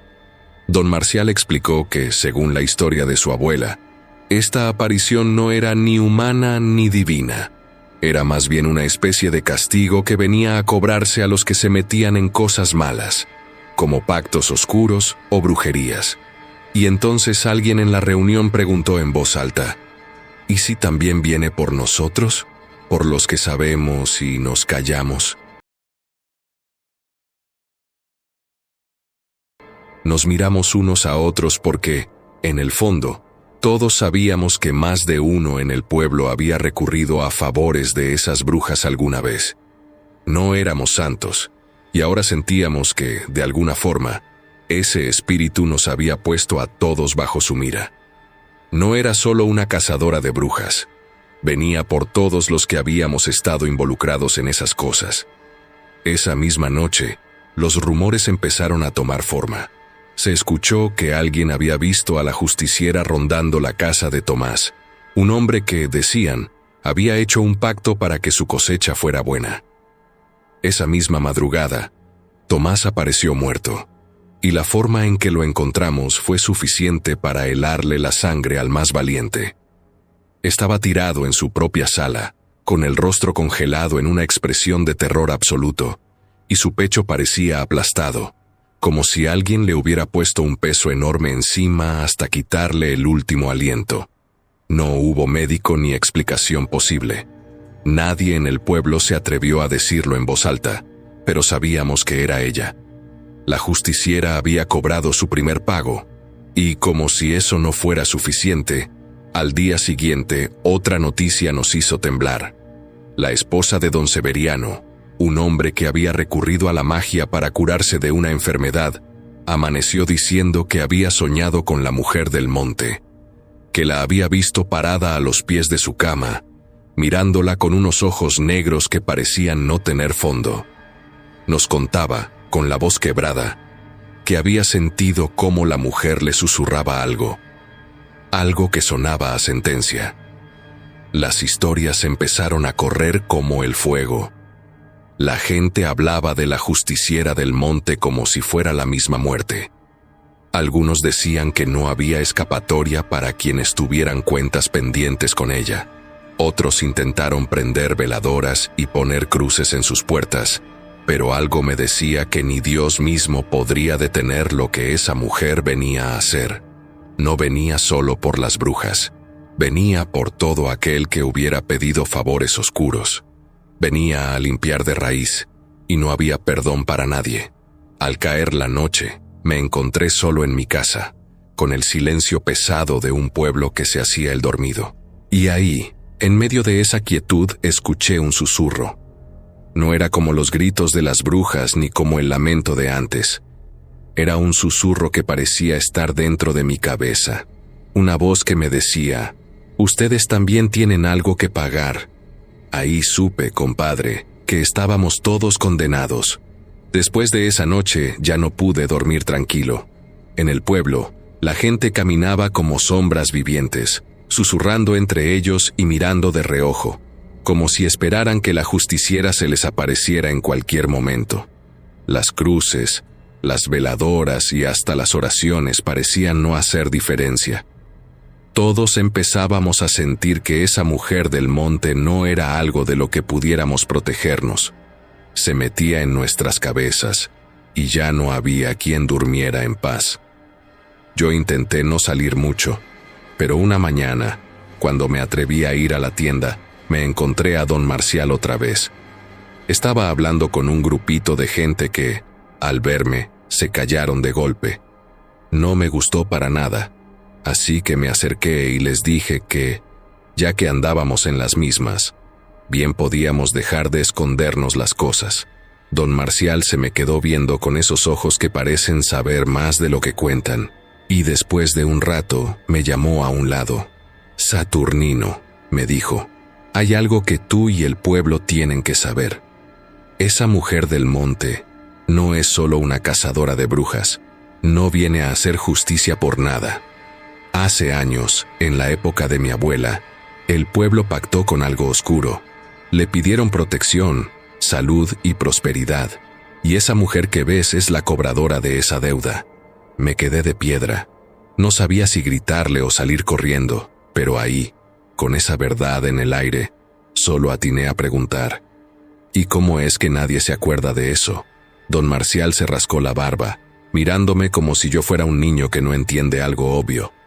Esa mujer aparece cada tanto, Saturnino. No es que la gente olvide, es que después de que pasa, el miedo y el tiempo hacen que todos lo borren de sus mentes, como si fuera un mal sueño. Esa misma noche, lo que nos dijo don Marcial empezó a cobrar sentido. De pronto, los que antes habían pedido favores oscuros, los que habían tratado con brujas o habían hecho promesas en silencio, empezaron a desaparecer. Ya no era solo el ganado o uno que otro hombre. La gente del pueblo amanecía con camas vacías. Ni un grito, ni una señal. Solo se iban, como si algo los arrancara de la noche sin dejar rastro. Una madrugada, después de 3 días de desapariciones, el sonido de un llanto me despertó. Era como un lamento, pero no como el de las brujas. Era más bajo, más agudo, como un gemido que se colaba por cada rincón de mi casa. No pude evitar asomarme, aunque mis piernas apenas respondían. Y ahí, en el patio, la vi. Era ella, la justiciera, alta y delgada con el rostro cubierto por una especie de velo, pero sus ojos se asomaban brillando en la oscuridad. Ella me miró, y sentí que mis piernas querían doblarse, pero una fuerza me obligó a quedarme de pie. Se me acercó despacio, y cuando estuvo a un paso de mí me habló en un susurro, uno tan frío que parecía congelar el aire. Ustedes pidieron prosperidad, pidieron salud y pidieron justicia. Ahora, el pago es completo. Al decir eso, ella extendió una mano esquelética y la puso en mi pecho. Sentí que el corazón me latía a 1000 por hora, y pensé que ahí quedaba yo, pero de pronto me soltó y dio un paso atrás. «Eres el último que queda, Saturnino», dijo. «Eres el testigo». Y como si nada, se dio media vuelta y se fue, dejándome ahí, vivo, pero temblando como nunca en mi vida. Cuando me armé de valor y salí al pueblo esa mañana, ya no había nadie. Las casas estaban vacías, las calles solas, y todo lo que había conocido estaba en silencio. No encontré a nadie, compadre. A nadie. Desde ese día, he vivido solo aquí, sin nadie a quien contarle esta historia. Más que a usted, que la escucha ahora. Sé que algún día volverá la justiciera, porque este ciclo nunca se cierra.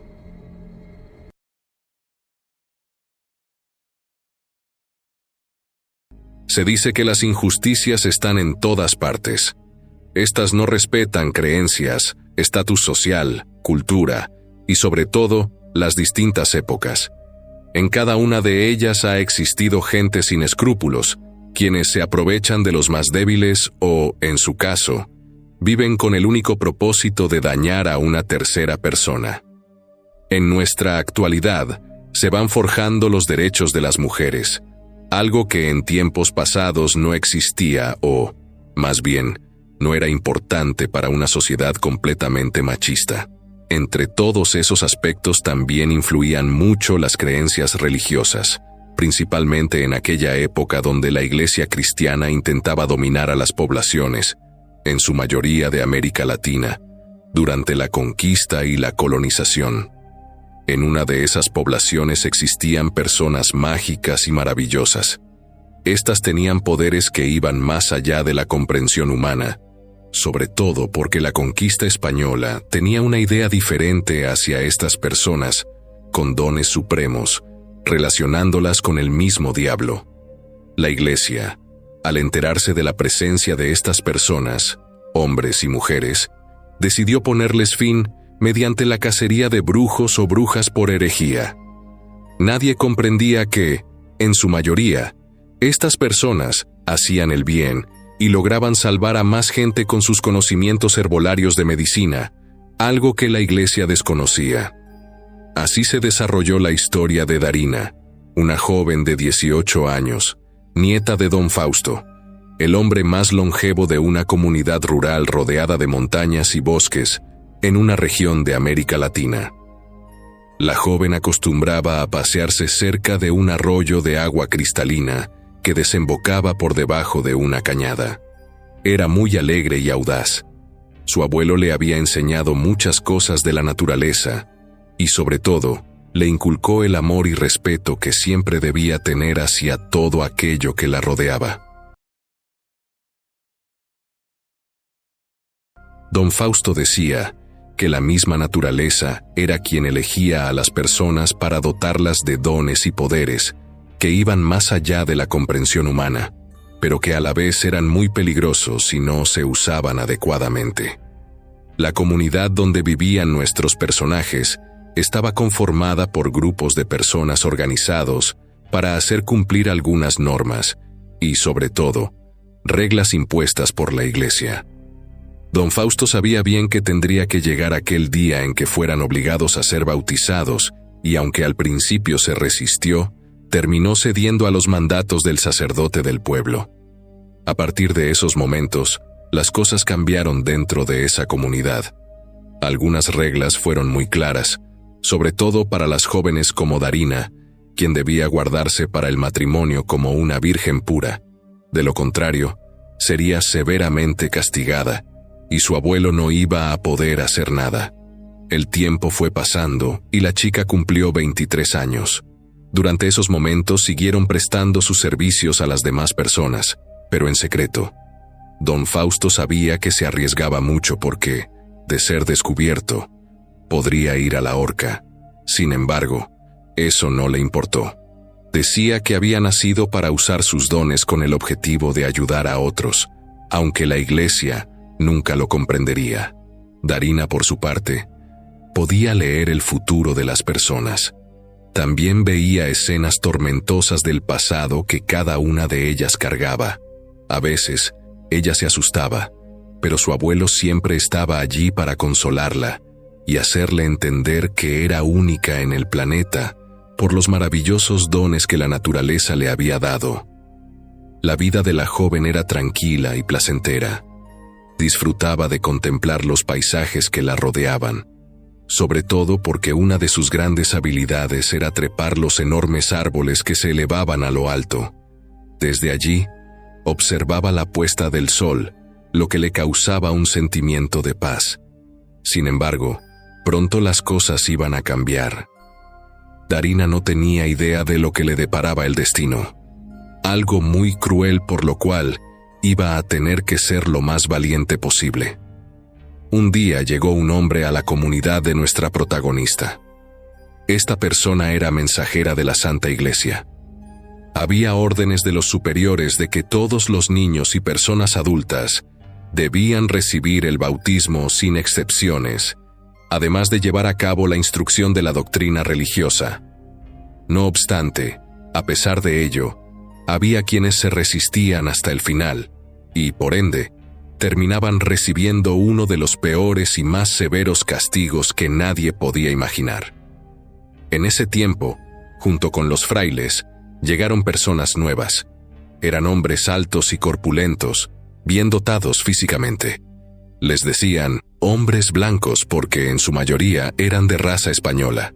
Estas personas se notaban poco amigables, apenas y mostraban una expresión en sus rostros algo amable. Cuando arribaron a la comunidad, la mayoría de las personas tenía curiosidad sobre el propósito de su estadía, aunque claramente sospechaban que quizás no sería para nada bueno. Y efectivamente, ellos tenían toda la razón. Aquellos frailes comenzaron a establecer nuevos mandatos y nuevas reglas a todas las personas de las comunidades, y, al mismo tiempo, presentaron a los llamados cazadores. Ellos se encargarán de cazar a las brujas que ronden por este lugar. Recuerden que son del mismo diablo, y por ese motivo debemos terminar con todas ellas. Las palabras de los frailes resonaron en la cabeza de don Fausto, quien sintió un profundo escalofrío. Él sabía lo peligroso que sería exponer a su querida nieta, sobre todo porque ella era poco cuidadosa al usar aquellos dones sobrenaturales. Pasaron unos días y todo parecía estar normal. La gente seguía las órdenes y las indicaciones de la iglesia. Por otro lado, Los cazadores se dedicaban a vigilar y merodear por los alrededores. Había algo en la mirada de aquellos hombres que causaba una sensación de inseguridad entre las personas de la comunidad, sobre todo en los padres con hijas. Anteriormente, se venía escuchando una historia acerca del acecho de las muchachas jóvenes. Ese rumor se había esparcido por algún tiempo en las comunidades vecinas. Se decía que unos hombres malos lastimaban a las jovencitas, abandonándolas a su suerte en medio del bosque, donde nunca las encontraban. También se rumoraba que los espíritus de esas jóvenes quedaban atrapados entre la naturaleza. En ocasiones, se escuchaban sus voces, sus cantos, o, en su caso, lamentos de dolor.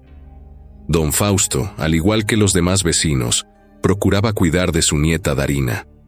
No la dejaba andar sola, algo que comenzó a incomodar a la muchacha, pues le gustaba sentirse libre en el bosque que rodeaba su pueblo. Entiende, hija, que ahorita no debes andar sola por la noche. Puede ser muy peligroso para ti. No sabemos las verdaderas intenciones de esas personas. Es más, no confío en ninguno de ellos. ¿Ves?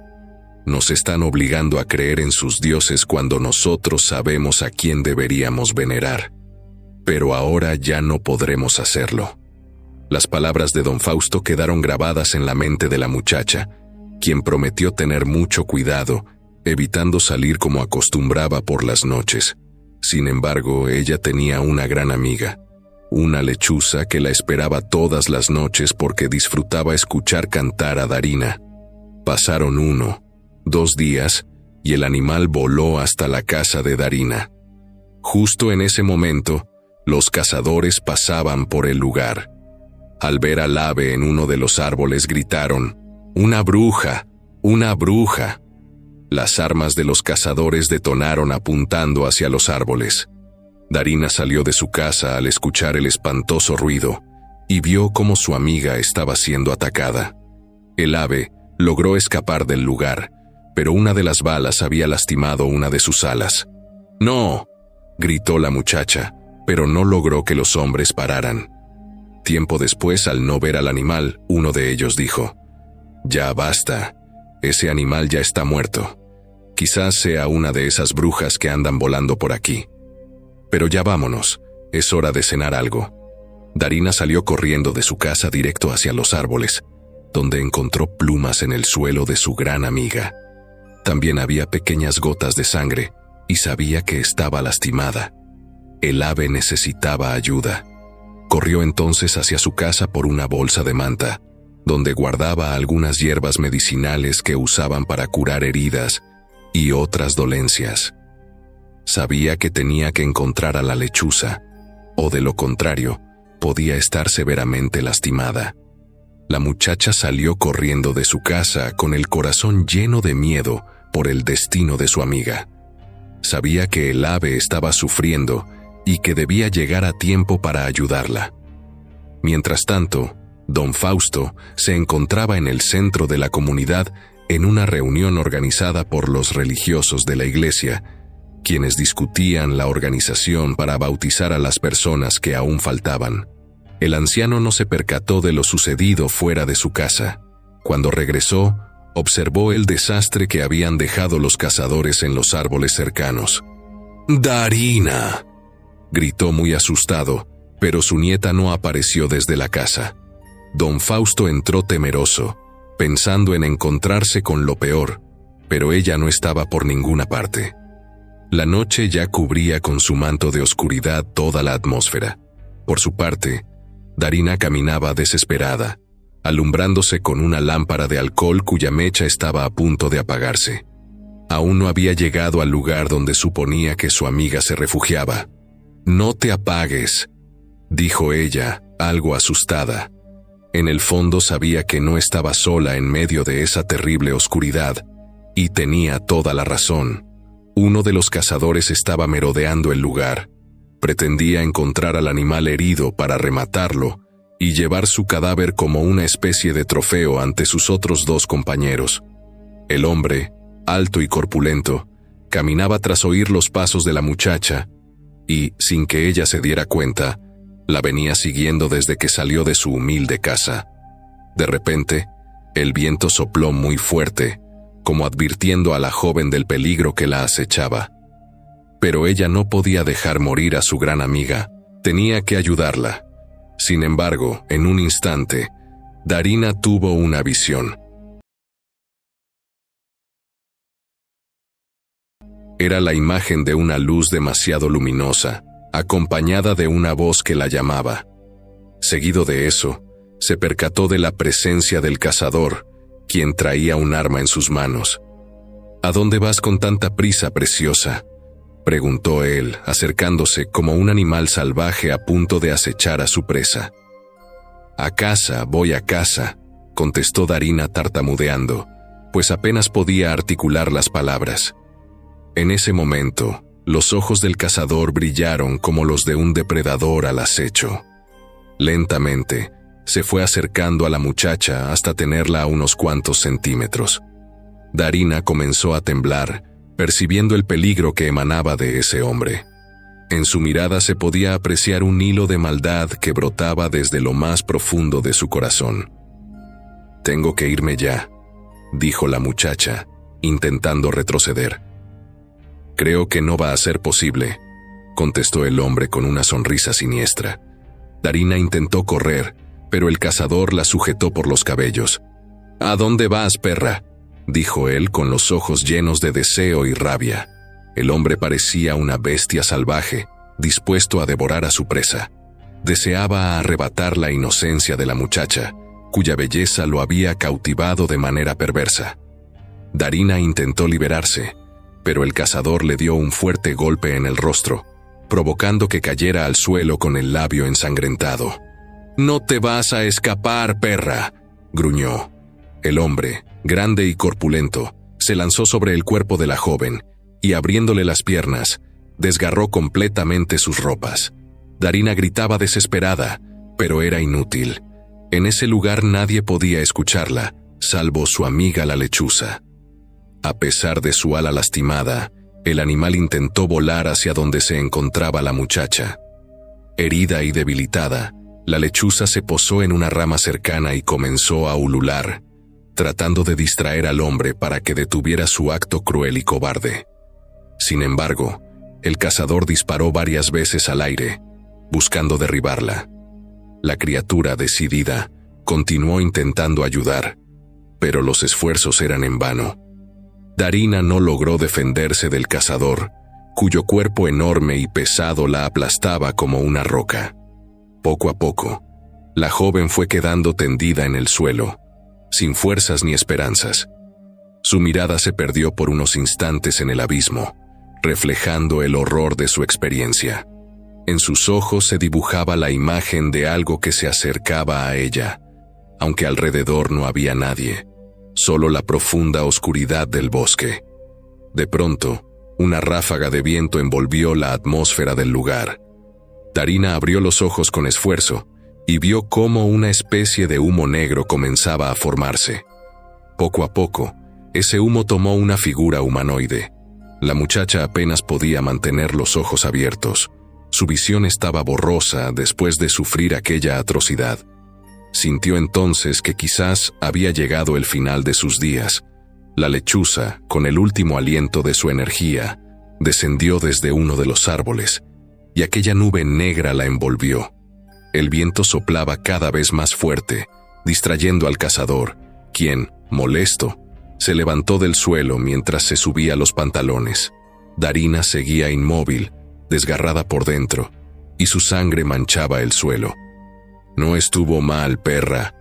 Para la próxima tendrás que esforzarte», dijo el hombre con desdén. De repente, un golpe contundente en la espalda lo hizo caer al suelo. Al intentar reaccionar, quedó boca abajo y apenas logró darse vuelta para mirar al cielo. En ese momento, sus ojos se llenaron de horror. Frente a él había una criatura extraña y aterradora. Parecía un ave gigantesca con alas enormes y ojos rojos brillantes. El ser emitió un sonido ensordecedor que hizo que el cazador se retorciera de dolor, tapándose los oídos. Darina, aprovechando el caos, Intentó levantarse con las últimas fuerzas de su cuerpo. Mientras luchaba por mantenerse en pie, reconoció algo familiar en los ojos de aquella criatura. «Te voy a acabar», gritó el cazador, apuntando con su arma. Pero antes de que pudiera disparar, la criatura agitó sus alas con movimientos rápidos y precisos, inmovilizando al hombre. En cuestión de segundos, lo derribó con un potente zarpazo. Aunque el cazador era alto y robusto, no pudo resistir la fuerza de aquella entidad. Darina observaba inmóvil, presa del asombro y el miedo. Vio cómo su verdugo recibía su merecido. Minutos después, el cuerpo del cazador yacía en el suelo con el cráneo partido en dos. Las alas de la criatura parecían estar hechas de acero. Con un solo movimiento, eran capaces de cortar incluso el tronco de un árbol. Y así, aquel hombre, que había cometido un acto tan atroz, recibió el peor de los castigos. Darina corrió de vuelta a su casa al ver el cuerpo del cazador en el suelo. Estaba tan aterrorizada que no sabía qué hacer. Huyó sin darse cuenta de que la criatura que había enfrentado al hombre no era otra que su amiga la lechuza, una mágica protectora de los bosques de su pequeña aldea. Cuando llegó a su hogar, su abuelo, don Fausto, la recibió con el rostro lleno de preocupación. La observó y notó la sangre entre sus piernas, preguntándole inmediatamente qué le había sucedido. Darina, avergonzada y destrozada, se echó a llorar en los brazos de su abuelo, quien no dijo una sola palabra. Solo la abrazó con fuerza, intentando transmitirle la seguridad y el consuelo que tanto necesitaba. Al día siguiente, la joven se encontraba algo mejor, aunque aún muy afectada. «Necesito que me digas qué te sucedió», dijo don Fausto con voz quebrada. «Estoy muy preocupado por ti, aunque con solo recordar cómo te vi anoche, ya me estoy imaginando lo que pasó. ¿Quién fue el desgraciado que se atrevió a lastimarte?» Darina sabía que no había nada que pudiera hacerse. El cazador ya había recibido su merecido. Sin embargo, también comprendía que cuando la iglesia encontrara su cuerpo, los problemas no tardarían en llegar. Unas horas más tarde, en el centro de la aldea, comenzó a correr la noticia de la muerte de uno de los cazadores. Inmediatamente, un sacerdote se acercó al grupo para preguntar qué había ocurrido. «Hay un cuerpo en lo profundo del bosque», respondió uno de los cazadores. La gente se movilizó para trasladar el cadáver a la iglesia, donde el sacerdote lo inspeccionaría. Al observar el cuerpo, vio que el cráneo estaba partido y que en uno de sus puños había un trozo de tela que parecía ser parte de un vestido. «Investiguen de quién se trata», ordenó el sacerdote furioso. «Quien quiera que sea, recibirá el peor de los castigos». Los cazadores comenzaron de inmediato a indagar de quién era aquel fragmento de tela. Mientras tanto, la gente de la aldea se sentía aterrorizada, temiendo cuál sería el castigo para el responsable. Por su parte, Darina seguía acostada en su cama, débil por los golpes y el sufrimiento causado por el cazador. Don Fausto no sabía lo que estaba ocurriendo en la aldea, hasta que un grupo de hombres llegó a su casa exigiendo entrar. «Tenemos que inspeccionar. Estamos buscando a la persona responsable de un asesinato. Es una orden. Vamos a entrar». Sin comprender, don Fausto permitió el ingreso de los cazadores a su humilde hogar. Inspeccionaron todo el lugar hasta que, en un rincón, vieron a Darina recostada. Al acercarse, encontraron en el suelo un vestido con la misma tela que buscaban, y este tenía rastros de sangre. «Ya encontramos a la persona que estamos buscando», susurró uno de los cazadores a sus compañeros. En total, eran 5 hombres. Don Fausto intentó defender a su nieta, quien estaba tan lastimada que ni siquiera podía levantarse. Sin embargo, los cazadores, insensibles y crueles, tomaron a la muchacha y la llevaron ante el sacerdote. Cuando los habitantes de la aldea vieron que se trataba de la nieta de uno de los hombres más respetados del pueblo, intentaron interceder por ella. Pero por más que suplicaron clemencia, la iglesia no les permitió defenderla. Minutos después, Darina llegó a la iglesia escoltada por los cazadores. Al verla, el sacerdote hizo una mueca de desprecio que no pasó desapercibida por los presentes. «Déjenla aquí», ordenó el cura. Darina sintió un escalofrío que le recorrió todo el cuerpo, helándole hasta los huesos. Las piernas le temblaban y, poco a poco, se debilitaban, hasta que cayó al suelo, suplicando piedad. «Yo no fui, lo juro». «¿Crees que voy a creerte?», replicó el sacerdote con tono severo. «¿Por qué mataste a uno de los sirvientes de Dios?». «Yo no lo hice», exclamó Darina entre sollozos. «Él me lastimó cruelmente». «Basta», gritó el cura. «Seguramente tú lo provocaste. No cabe duda de que el diablo a veces se disfraza de mujeres indefensas como tú». El sacerdote ordenó que Darina fuera encerrada en uno de los pequeños recintos de la iglesia, mientras discutían cuál sería su castigo. Después de deliberar, decidieron que la muchacha sería azotada públicamente como penitencia por su supuesto pecado. Además, decretaron que jamás encontraría un hombre que la amara o se casara con ella. Cuando todo estuvo preparado, Darina fue encadenada de los pies y esposada de las manos, dejándola completamente inmóvil para recibir su castigo. En ese momento, la gente se reunió en el atrio de la iglesia, donde se llevaría a cabo el castigo. Todos estaban aterrados, pues era la primera vez que presenciaban una pena impuesta por la iglesia. Don Fausto lloraba desconsolado, temiendo por la vida de su nieta. El látigo que utilizarían estaba diseñado para desgarrar la piel, y él sabía que Darina podría no sobrevivir a los azotes. Durante unos momentos, el sacerdote tomó la palabra, haciendo énfasis en la moral y la buena conducta. Para él, los mandatos de Dios eran indiscutibles, y el castigo público de Darina sería un recordatorio de ello. Todo estaba listo. A un lado, uno de los cazadores sostenía el látigo. Al sonar de un tambor, dio el primer azote en la espalda de Darina. La joven cayó al suelo mientras un hilo de sangre corría por su piel. Luego siguió otro azote, y otro más, hasta que la piel de Darina comenzó a abrirse. Justo cuando el cazador estaba por dar el siguiente golpe, unas nubes negras comenzaron a cubrir el sol, provocando ráfagas de viento violentas.